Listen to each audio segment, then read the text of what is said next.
අයිබෝවන් අද ඔබත් එක්ක මේ අපි සම්බන්ධ වෙන්න උත්සාහ කරන්නේ ඊටාත්ම වැදගත් වූ කරුණාකාරණා කිහිපයක් අද කාලීන මාතෘකාවක් ඔස්සේ කතා කරන්න ඔබට අපි මේ ඉදිරිපත් කරන සම්පත්දායකයා එහෙම නැත්නම් අපේ උපදෙස් සම්බන්ධව අපි මේ මැදිරියට කැඳවාගෙන ඉන්න ආචාර්ය ලයනල් මැන්ඩි මහත්මයා පිළිබඳව යම්කිසි හැඳින්වීමක් කිරීම වැදගත් කියන එක මම හිතුවා. මොකද මින් පෙරත් වැඩසටහන් කීපයකදී අපි මෙතුමාව හම්බ වෙලා තිබුණාට මම මෙතුමා සම්බන්ධව වැඩි අවධානයක් මෙතුමා කවුද කියන එක සම්බන්ධව යොමු කරලා නැති නිසා අද තීරණය කළා මේ වැඩසටහන ආරම්භ කරද්දී ඔබට ආචාර්ය ලයනල් මැන්ඩි කියන්නේ කවුද කියලා යම්කිසි පැහැදීමක් කරන්න. ආචාර්ය ලයනල් මැන්ඩි ඇවිල්ලා ඊ타ත්ම බුද්ධිමත් ඒ වගේම ඔබට මේ අපි කතා කරන මාතෘකාව සම්බන්ධව පුළුල් දැනුමක් ලබා දිය හැකි ඊටාම උගත් ඒ වගේම අත්දැකීම් බහුල පුද්ගලෙක්. එතකොට මෙතුමා සම්බන්ධව මම කතා කරනවා නම් මෙතුමා ආචාර්ය උපාධියක් තියෙන කොළඹ විශ්වවිද්‍යාලයේ මනෝවිද්‍යාංශයේ කතිකාචාර්යවරයෙක් හැටියට කටයුතු කරපු ඒ වගේම NIBM ආයතනයේ එහෙම නැත්නම් ජාතික ව්‍යාපාර කළමනාකාරීත්ව ආයතනයේ කතිකාචාර්යවරයෙක් හැටියට කටයුතු කරපු ඊළඟට ජාතික පදනම් ආයතනයේ කතිකාචාර්යවරයෙක් හැටියට කටයුතු කරපු ඊට විතරක් නෙවෙයි ඇමරිකන් නැෂනල් කොලෙජ් එහෙම නැත්නම් ඇමරිකානු ජාතික විද්‍යාලයේත් ආචාර්යවරයෙක් හැටියට කටයුතු කරපු ඊටාම බුද්ධිමත් පුද්ගලයෙක්. ඒ විතරක් නෙමෙයි මෙතුමාට තියෙනවා මනෝවිද්‍යාව සම්බන්ධව ආචාර්ය උපාධියක්. ඒ විතරක් නෙවෙයි තව වැදගත් දෙයක් තියෙනවා මෙතුමාට නීතිය සම්බන්ධවත් ආචාර්ය උපාධියක් තියෙනවා. So I want to introduce Dr. Lionel Mandy, who is our resource person today in our studio. Dr. Lionel Mandy is a PhD holder and also a doctor of psychology as well as a doctor of jurisprudence, that is a JD. And he is an ex-lecturer in the University of Colombo and also in NIBM, ANC and also the Foundation Institute of Sri Lanka. He was actually the lecturer in the MPhil program in clinical psychology. So Dr. Mandy is here today with us and I would like to welcome you, Dr. Mandy. Hi, Bhuvan. Hi, Bhuvan. All right. So we are going to talk about a very important topic. අපේ අද මාතෘකාව වෙන්නේ මේ ශක්තිය. එහෙම නැත්නම් බල ශක්තිය. මිනිසාගේ ශක්තිය පාවිච්චි කරලා කෙනෙක්ව සුව කරන්න පුළුවන්ද කියන එක තමයි අපි මේ දිගටම කතා කරගෙන යන්නේ නොයෙකුත් මාතෘකා ඔස්සේ.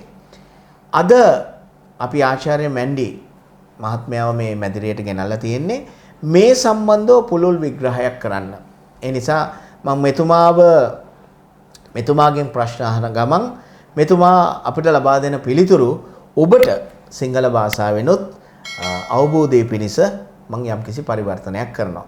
එහෙමනම් අපි මේ වැඩසටහන ආරම්භ කරමු. Doctor, I would like to first of all get an introduction to what is this energy medicine. We have heard many times, or even today if you take the world is full of healers, people who are practicing energy medicine and so on. I have heard even in the Western medicine, when you go to the history of Western medicine, at the time it was introduced, energy medicine was one of the portion of this knowledge. But eventually when the Germans started developing the allopathy, they have taken off this energy medicine portion from the Western medicine practice. Okay. What do you think about it? What is your introduction for this energy medicine? You want me to answer or are you going to translate what you just asked me? After you answer me, I will translate it. Okay. Okay. So let's go back to what you talked about, the beginnings of Western medicine. Yeah. Western medicine begins, strangely enough, not in Europe, but in Africa, Okay. where the first great physician, whose name was Imhotep, Imhotep. who was a priest and a physician and an architect and a lawyer, all of that. His version of medicine combined speaking to gods and ancestors and energy with what we now call medicine, herbs and things like that. That was taken by the Greeks and brought to Europe and later by the Romans. And over the centuries, it expanded to the Western medicine that you mentioned that got codified into homeopathic and allopathic medicine in the 19th century. Yeah. And moving forward. In its essence, all medicine has energy. In our essence, all humans have energy too. Exactly. Sometimes you like the doctor and sometimes you don't like the doctor. Sometimes you like the medicine and sometimes you don't like the medicine. A lot of that has to do with the energy between the doctor and you, between the medicine and you, between what needs to be healed and you. Those are all aspects of energy. But just like many things have been reduced over time from their fullness into a simpler logic, energy medicine, which is making a big comeback in the West, has gotten reduced. And as you mentioned before we came on, in China, it's called Qi. In India, it's called Prana. In Africa, it's called Ki. And all over the world, we know that there's an energy transfer that happens all the time. Okay. මං හිතනවා ඔබට ඉතාම හොඳ පැහැදිලි කිරීමක් මට කරන්න පුළුවන් වෙනවා ඩොක්ටර් මැන්ඩිගෙන් මට හම්බෙච්ච පිළිතුරත් එක්ක. මගේ ප්‍රශ්නය වුණේ අපි දැන් මේ බලශක්ති එහෙම නැත්නම් එනර්ජි මෙඩිසින් බලශක්ති විද්‍යාව තුළ යම් කිසි විදියක සුව කිරීමක් කරන්න පුළුවන් කියන එක මේ වෙනකොට ලෝකයේ ප්‍රචලිත වෙගෙන යනවා. බොහෝ අය විශ්ව ශක්තිය මගින් ඔබව සුව කරන්න පුළුවන් කියනවා. එතකොට මේ සුව කිරීම ක්‍රමවේදයන් බොහෝ විට නොයෙකුත් ආකාරයේ විභේදනයන්ට ලක් වෙලා තියෙනවා. එතකොට මම ඇහුවා ડોક્ટર මෙන්ඩිගෙන් මොනවද මේ බලශක්ති සුව කිරීම කියලා කියන්නේ? මොකක්ද මේ බලශක්තිය කියලා කියන්නේ? කොහෙන්ද මේක ආවේ? එතකොට බටහිර වෛද්‍ය ක්‍රමයේ මේක කලින් තිබුණා නේද කියන ප්‍රශ්න ඇහුවා. එතුමා මට පිළිතුරු දෙනවා මේ බටහිර වෛද්‍ය ක්‍රමය කියන එක ආරම්භ වෙන්නේ පුදුමාකාර ලෙස බටහිරෙන් නෙවෙයි. මේ ආරම්භය සිද්ධ වෙන්නේ අප්‍රිකාවෙන්. අප්‍රිකාවේ Imhotep, right? The name you said African person. Imhotep. Imhotep. Imhotep කියන ඒ දාර්ශනිකවාදියා එහෙම නැත්නම් වෛද්‍යවරයා එහෙම නැත්නම් යම් යම් දේවල් කරන්න පුළුවන් මේ පුද්ගලයා විසින් තමයි මේ වෛද්‍ය ක්‍රමයක් කියලා එකක් සකස් කරන්නේ. එතකොට Imhotep ඒ දවස්වල මොනවද කරලා තියෙන්නේ? දෙවියන්ගෙන් අහලා තමයි බෙහෙත් ලියලා තියෙන්නේ. එතකොට දෙවිවරු යම් කිසි විදියක සම්බන්ධකමක් තිබිලා තියෙනවා මේ ලෝකයේ දැනට පවතින මේ බෙහෙත් වලට මූලාශ්‍රය ලබා දෙන්න. එතකොට Imhotep වලින් මේ Imhotep ඉදිරිපත් කරපු න්‍යායන් බෙහෙත් වර්ග මේ සියල්ලම ග්‍රීසියට එනවා. අර ග්‍රීසියෙන් රෝමයට එනවා. රෝමෙන් යුරෝපයේ ව්‍යාප්තිය ලබනවා.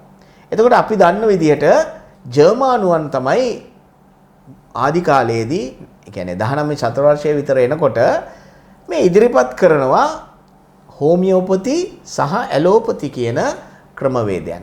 අපි හොඳටම දන්න දෙයක් තමයි වෛද්‍යවරුන් වෛද්‍ය විද්‍යාව හදාරලා ඒගොල්ලෝ යම්කිසි ප්‍රතිඥාවක් ලබා දෙනවා. අපි කියනවා ඒක ඕත් එකක්. යම්කිසි විදිහක ඕත් එකක් ලබා දෙනවා. මේ ඕත් එක මේ ප්‍රතිඥාවේ මුල් ප්‍රතිඥාව අපි අරගෙන බලනකොට ඒක පැහැදිලිව තියෙනවා මම මේ දෙවිවරුන්ට ස්තුති කරලා තමයි මේ වෘත්තිය බාරගන්නේ කියලා. නමුත් ඒක දැන් නැහැ. දැන් ඒක ඉවත් කරලා තියෙනවා. අපි ඉතිහාසයට ගිහිල්ලා බලනකොට මේ ප්‍රතිඥාව සම්පූර්ණයෙන්ම වෙනස් කරලා අර දෙවිවරුන්ට අධ්‍යාත්මයට සම්බන්ධ දේවල් ටික ඔක්කොම අයින් කරලා තියෙනවා. දැන් තියෙන ප්‍රතිඥාව සම්පූර්ණයෙන්ම වෙනස්.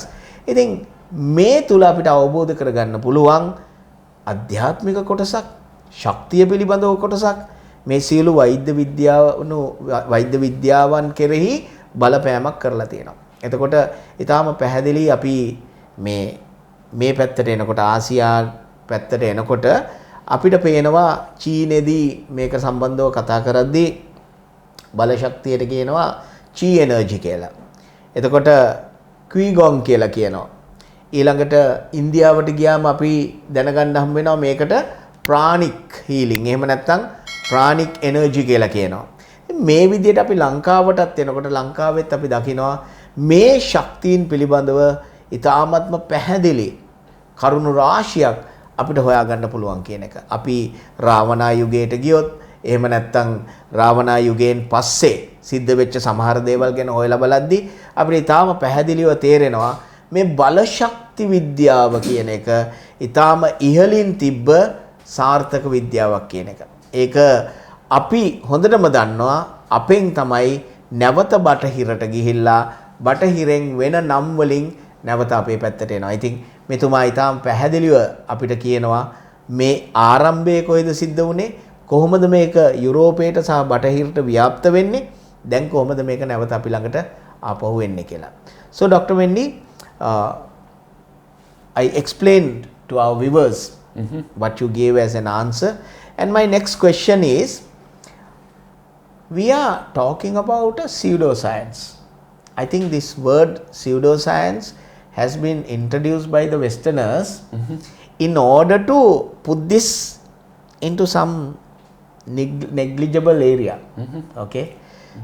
What do you think about it? How do you define pseudoscience, and why do you think the word pseudoscience has been applicable into this? The Western medical community makes the claim to define what is and what isn't science. Okay. In the time of the ancients, as in modern times amongst spiritual people, there is no separation between your spiritual path, your physical path, medical science, or anything else. So science is a combination of everything that we are. Yes. Under that definition, the Western form of medicine is the pseudoscience, and what a Buddhist priest does who heals people is actual science. Yeah. It combines the spiritual with the physical and the emotional and the mental all into one. That's a superior science. But now they are converted it the other way around. Right. It's a confusion.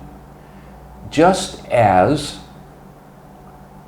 any science, part of which gives the patient fear, is not a positive medical science. Yeah. Any science that creates negativity is not helping the person to get better. Yes. So whether it's fear or anxiety or whatever else there is, any science that does that is missing the point. The goal of any healing is to make the person feel better on all levels, not just on the level of whatever pills they got or whatever surgery they had. මම හිතන්නේ මම මෙතුමාගෙන් අහනවා පොඩි ප්‍රශ්නයක්. pseudoscience කියන වචනය මම පොඩ්ඩක් පැහැදිලි කරලා ඉන්නම් ඔබලාට. දැන් බටහිර වෛද්‍ය ක්‍රමයේදී මේ තියෙනා වූ බල ශක්ති සුව කිරීම, එහෙම නැත්නම් එනර්ජි හීලින්, ප්‍රාණික් හීලින් වේවා, යම් යම් ක්‍රමවේදයන් වලට පාවිච්චි කරන දේව සුව කිරීම වෙන්න පුළුවන්. ඒ හැම දෙයක්ම දාන්නේ මිත්‍යා විද්‍යාවක් හැටියට. එහෙම නැත්නම් pseudoscience. මේක මේ පිළිගන්න බෑ. මේකට සාක්ෂි නැහැ කියන තැනට තමයි තල්ලු කරන්නේ. ඒතර මම මෙතුමාගෙන් අහනවා මොකක්ද මේ සියුඩෝ සයන්ස් හැටියට බටහිර වෛද්‍ය ක්‍රමයෙන් හඳුන්වන්න උත්සාහ කරන්නේ කියලා. ඒතර මෙතුමා මට පිළිතුරක් ලබා දෙනවා. සියුඩෝ සයන්ස්ද එහෙම නැත්නම් මිත්‍යා විද්‍යාවක්ද එහෙම නැත්නම් නිවැරදි විද්‍යාවක්ද කියන එක අවබෝධ කරගන්න හෝ ඒ පිළිබඳව තීරණය කර ගැනීමේ අයිතිය තියාගෙන ඉන්නවා බටහිර වෛද්‍යවරුන්. එතකොට මේ බටහිර වෛද්‍යවරුන් සහ විද්‍යාඥයෝ අපි මේ කියන ටික පමණයි සත්‍ය, ඉන් එහාට සියලු දේ මිත්‍යාවක් එහෙම නැත්නම් අසත්‍යයක් කියලා ඒගොල්ලෝ තීරණය කරනවා. ඒතර මෙතුමා පැහැදිලිව කියනවා ඇත්තටම සියුඩෝ සයන්ස් වලට දාන්න ඕනේ බටහිර වෛද්‍ය විද්‍යාව සහ ඒ අදාළ දේවල් අපි බුදු රජාණන් වහන්සේ බුදුහාමුදුරුවන්ගෙන් අපි දැනගෙන තියෙන දේවල් බැලුවොත් ඇත්තටම ඒක තමයි නියම විද්‍යාව කියලා. මෙතුමා ඊටාම පැහැදිලිව ඒක කියනවා. දැන් මේ අපි කතා කරන දේ එක්කෝ මේ බටහිර වෛද්‍යවරුන්වත් විද්‍යාඥයන්වත් අවඥාවට ලක් කරන්නවත් ඒගොල්ලන්ට නිග්‍රහ කරන්නවත් ඒගොල්ලන්ව අව탁සේරු කරන්නවත් නෙවෙයි. ඒකත් අපි පැහැදිලිව කියනවා. අපි මේ උත්සාහ කරන්නේ මේ නිවැරදි මතයකට නිවැරදි අදහසකට පැමිණීමට පමණයි. අපි ඊ타ත්ම ගෞරවයෙන් පිළිගන්නවා බටහිර වෛද්‍ය විද්‍යාවෙත් මනුෂ්‍ය සංහතියේ යහපත වෙනුවෙන් ගොඩාක් යහපත් දේවල් කරනවා සහ ඉදිරියටත් කරනවා කියලා අපි පිළිගන්නවා. අපි දන්නවා. ඒක සත්‍යයක් කියලා තමයි පිළිගන්නවා. නමුත් අපි උත්සාහ කරන්නේ ඉන් එහා ගිය තවත් යම්කිසි දෙයක් තියෙනවා. මේකත් සම්බන්ධ කරගන්න ඕනේ කියන මතය ගොඩනැගීමට පමණයි. ඒක නිසා කාගේවත් හිත රිදවා ගන්න අවශ්‍ය නැහැ. කවුරුත් මේ පිළිබඳව අමනාප වෙන්න අවශ්‍ය නැහැ. ඔබ මේ අපි විද්‍යානුකූලව කතා කරන්න උත්සාහ කරන දේ සත්‍යයක්ද මොකක්ද කියන එක ඔබ අවබෝධ කරගන්න. එතකොට මෙතුමා පැහැදිලිව කියනවා මේ බුදුරජාණන් වහන්සේ විසින් දේශනා කරපු දේවල් ඇතුළුව මේ අපරදිග අපේ තිබෙන්නා වූ ක්‍රමවේදයන් බලද්දී එහි සුව කිරීමේ ක්‍රමවේදයේ තියෙන්නේ ගත, ඒ කියන්නේ අපේ භෞතික ශරීරය, ඊළඟට අපේ මනස, අපේ සිත සහ අපේ අධ්‍යාත්මය. අපි කියනවා නම් mind, body, soul. මේ තුනම සුව කිරීමේ ක්‍රමවේදය තමයි මේ අපරදිග ක්‍රමවේදයන් තුල තියෙන්නේ. නමුත් අපි යනකොට බටහිර වෛද්‍ය ක්‍රමයන් වලට අපිට තේරෙනවා මෙහි තියෙන ක්‍රමවේදයන් මේ භෞතික ශරීරයට විතරක් සම්බන්ධ කරගෙන තමයි කරන්න උත්සාහ කරන්නේ. ඒක නිසා අපේ අධ්‍යාත්මය සහ අපේ මනසට සුව කිරීම සිද්ධ වෙන්නේ නැහැ. ඒ තුල ගොඩාක් ප්‍රශ්න ඇති වෙනවා. දැන් මෙතුමා කියනවා පැහැදිලිවම මූලික අරමුණ විය යුත්තේ පෙත්තක් යම්කිසි ඉන්ජෙක්ෂන් එකක් එහෙම නැත්නම් බෙහෙතක් මොනම දෙයක් හරි අපි කෙනෙකුට දෙනවා නම් එහි අභිලාෂය එහෙම නැත්නම් අරමුණ වෙන්න ඕනේ ඒ පුද්ගලයාව සිතින් මනසින් ගතින් තුනෙන්ම සනීප කරන්න, සුව කරන්න. එයාට අපි අනවශ්‍ය බියක් දාන්න උත්සාහ කරනවා නම් ඔයාට මෙන්න මේ වගේ දෙයක් හැදිලා තියෙනවා, ඔයාට මේ වගේ ලෙඩක් හැදිලා තියෙනවා, ඔයාට මෙහෙම ප්‍රශ්නයක් තියෙනවා කියලා එයාගේ සිත තුළ යම්කිසි බියක් ඇති වෙනවා නම් එතන සාර්ථක සුව කිරීමේ ක්‍රමවේදයක් නැහැ කියන එකයි මෙතුමා කියන්නේ. So I explained all what you said, and let's go into this energy once again, Dr. Mandy. How can we define this energy? There are many definitions. One definition is God. One definition is emotions. One definition is mental. One definition is spiritual. One definition is the interaction between a person and the rest of the universe. There are many such definitions. They are all based on the belief that a person in their essence is not a body but a soul or a spirit, and that soul or spirit has a form of vibration or energy that stays regardless of whether we're in our bodies or not. Okay. That's good. Okay. මම මෙතුමගෙන් අහනවා ප්‍රශ්නයක් මේ බල ශක්තිය එහෙම නැත්නම් energy එක කියන්නේ අපේ මේ ශරීරයේ තියෙන මේ බල ශක්තිය මොකක්ද කියලා. එතකොට මෙතුමා මට පිළිතුරු කිහිපයක් ලබා දෙනවා. එකක් තමයි මෙතුමා කියනවා බල ශක්තිය ගැන කතා කරද්දී දෙවියන් කියන වචනේ එන්න පුළුවන්. දෙවිවරු කියන වචනේ එන්න පුළුවන්. එතකොට ඔබ එයින් වැරදි වැටහීමක් ඇති කරගන්න එපා. අපි මේ උත්සාහ කරන්නේ විශ්වයේ පවතිනා වූ ශක්තිය පිළිබඳව කතා කරන්නයි. එතකොට සරලව මිනිහා මේ ශක්තියට දාගන්න නම් ටික තමයි යම් යම් දෙවිවරුන්ගේ නම් දාන්න පුළුවන්, දෙවියන් කියන්න පුළුවන්. ඒ කොයි ආකාරයෙන් පිළිගත්තත් අපි සරලව මිනිස්සයා වටහා ගන්න ක්‍රමය තුල තමයි මේ කතා කරන්නේ. එහෙමනම් මේ දෙවියන් කියන සංකල්පය තුල බල ශක්තිය තියෙන්න පුළුවන්. විශ්ව ශක්තිය තියෙන්න පුළුවන්. ඊළඟට මෙතුමා කියනවා අපි කොයි ආකාරයෙන් කතා කරත්, බෙහෙත් හැටියට කතා කරත්, පෙත්තක් හැටියට කතා කරත් එතනත් අවසානයේදී තියෙන ශක්තිය. මේ ශක්තියත් එක්ක අපි කරන ගනුදෙනුව තමයි අපේ සුවවීමට වැදගත් වෙන්නේ. අපි යම්කිසි බෙහෙතක් ගන්නකොට ඒ බෙහෙතත් එක්ක අපි සම්බන්ධ වෙනවා නම්, අපි වෛද්‍යවරයාත් එක්ක සම්බන්ධ වෙනවා නම්, ඒ වෛද්‍යවරයාගේ ශක්තියත් එක්ක, මානසික ශක්තියත් එක්ක අපි සම්බන්ධ වෙනවා නම් මේ සම්බන්ධය කොහොමද වෙන්නේ? විශ්වාසය මත. දැන් අපි සමහර කියනවනේ අහවල් දොස්තර මහත්තයා ළඟට ගියාම කතා කර හිටියත් අපි සනීපයි. එහෙම නැත්නම් අහවල් දොස්තර මහත්තයාගේ අතින් පැන්ඩෝල් පෙත්තක් දුන්නත් අපිට සනීප වෙනවා. ඒ තියෙන්නේ ඒ පුද්ගලයා එක්ක අපි ඇති කරගන්නා වූ අන්තර් සම්බන්ධතාවය. ඒ අන්තර් සම්බන්ධතාවය ඇති වෙන්නේ මේ බල ශක්තිය හරහාම තමයි. ඒක තමයි මෙතුමා බොහොම සරලව අපිට පැහැදිලි කරන්නේ. So Dr. Mandy, is there any scientific research that had been made with regards to these energy medicine in the world? Is there anything that has been proven that these are facts, these can be applied into the human healing? Yes. Millions of people every day go to energy healers and get healed. That's the science. Exactly. A document where somebody goes to people and tests them, that's not science. The science is, are they better? There are parts of the world where 85% of the continent has no access to hospitals, but they have access to healers. Right. Those people, the fact that they are living, the fact that they have diseases and they heal, that's Is the energy evidence. medicine. It doesn't need to be in a book. Yeah. Look at the people thriving. That's the study. And all of us do that.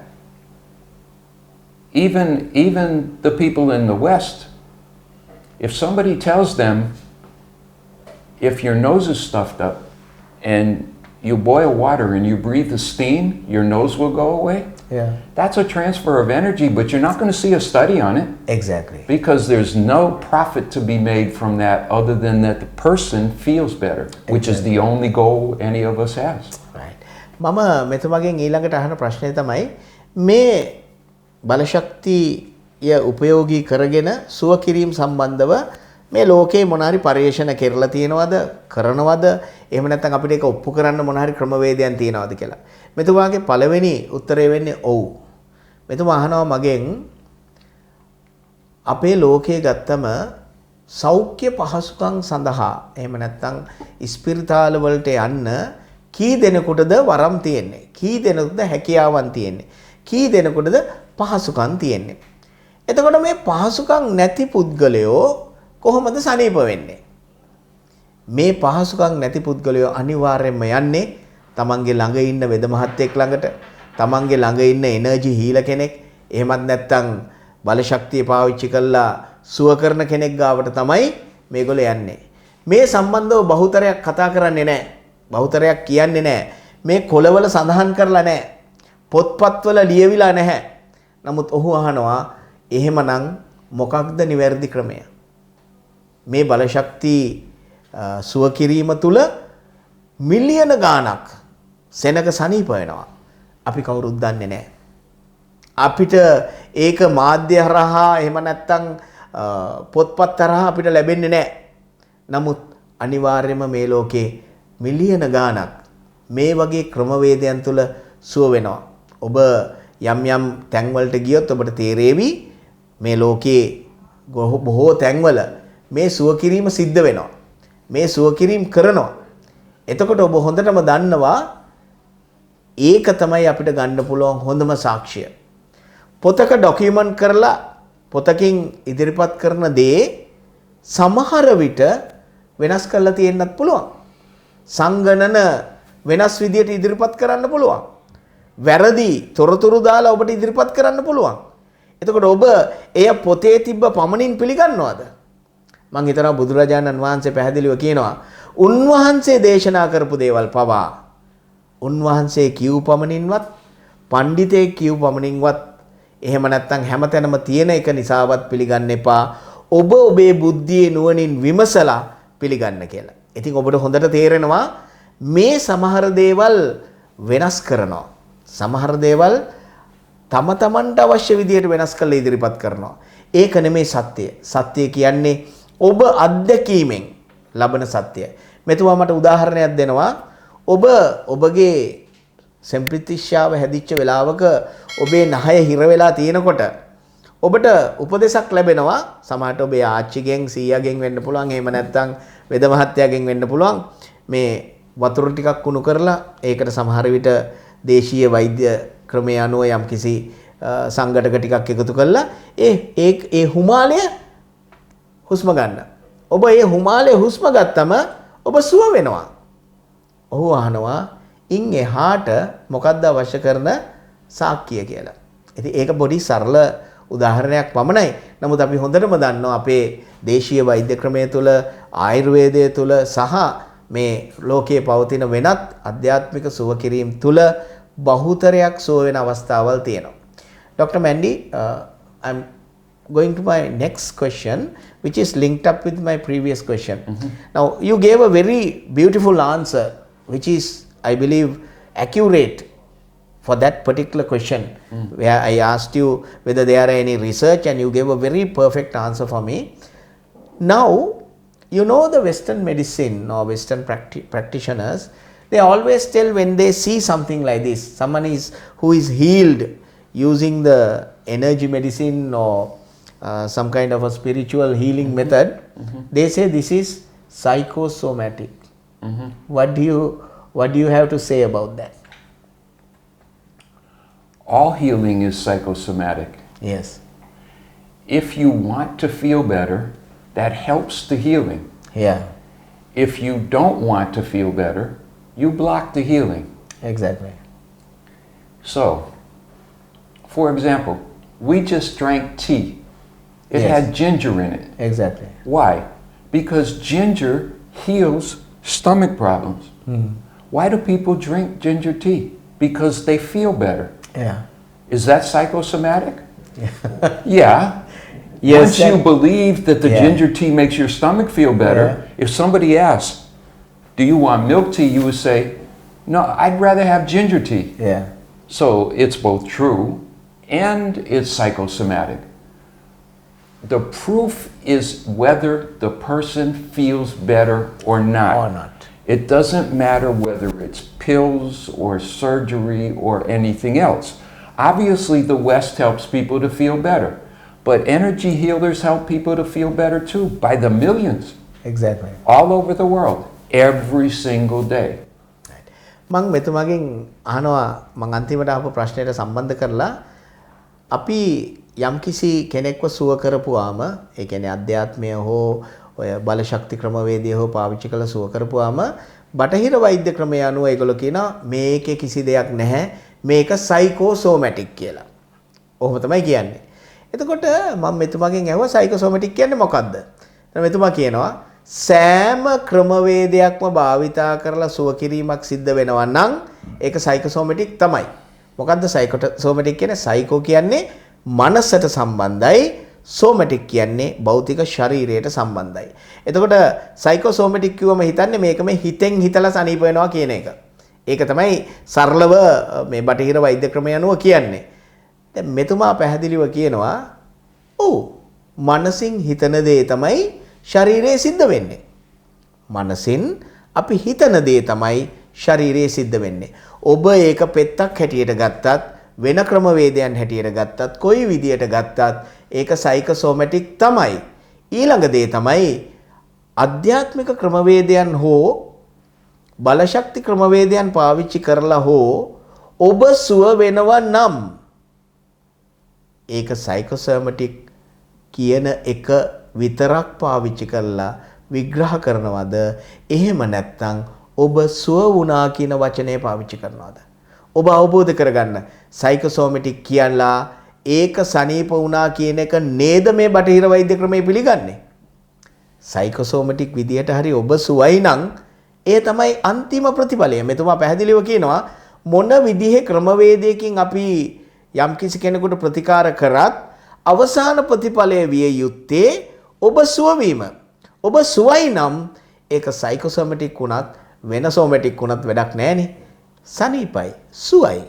ඒක තමයි වැදගත් වෙන්නේ. I think Dr. Mandy, we have given a very good explanation with regards to energy. Is there anything else that you would like to contribute to conclude this program? Yes. There is in everyone's life the opportunity to look for a more positive way to live. Okay.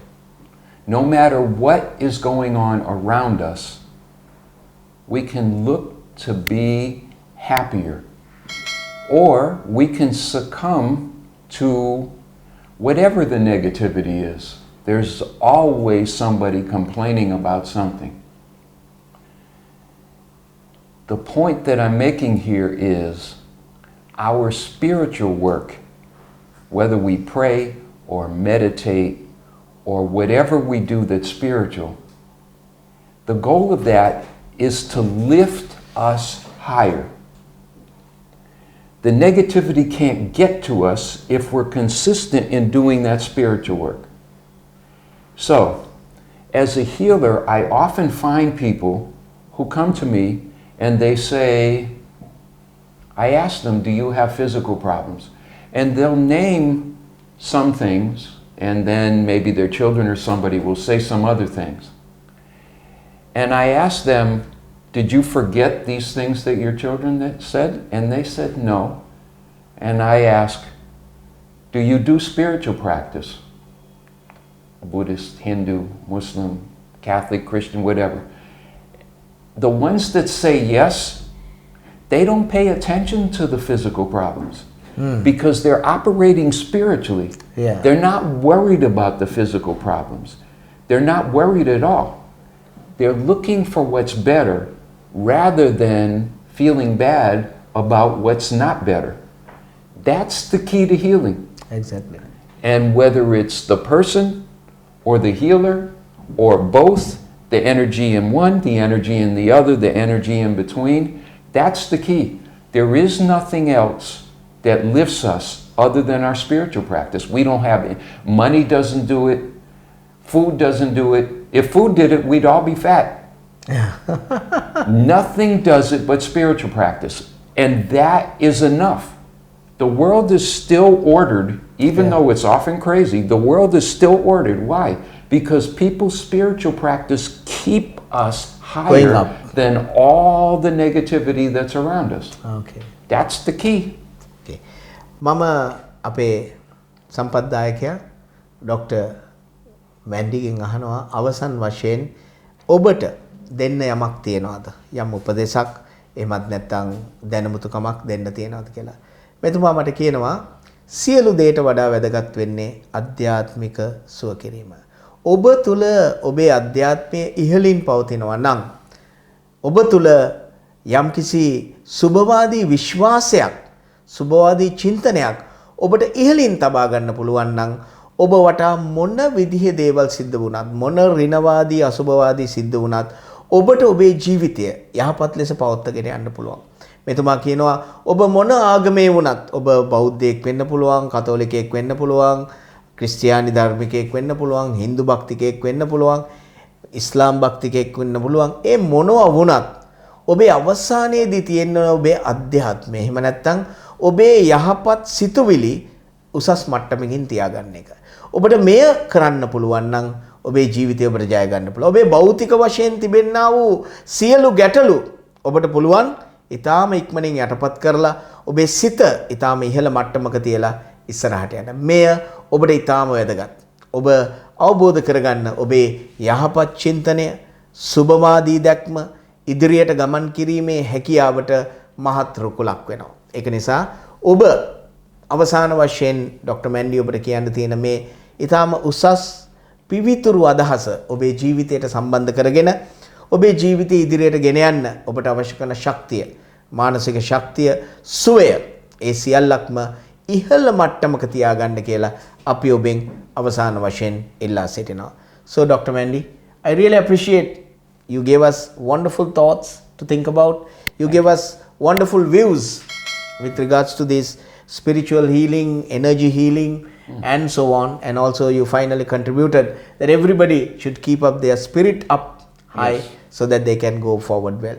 So thank you very much for contributing your wonderful knowledge, experience and expertise to our viewers. Thank you very much. Ayubowan. Ayubowan. ඔබ සැමට Ayubowan.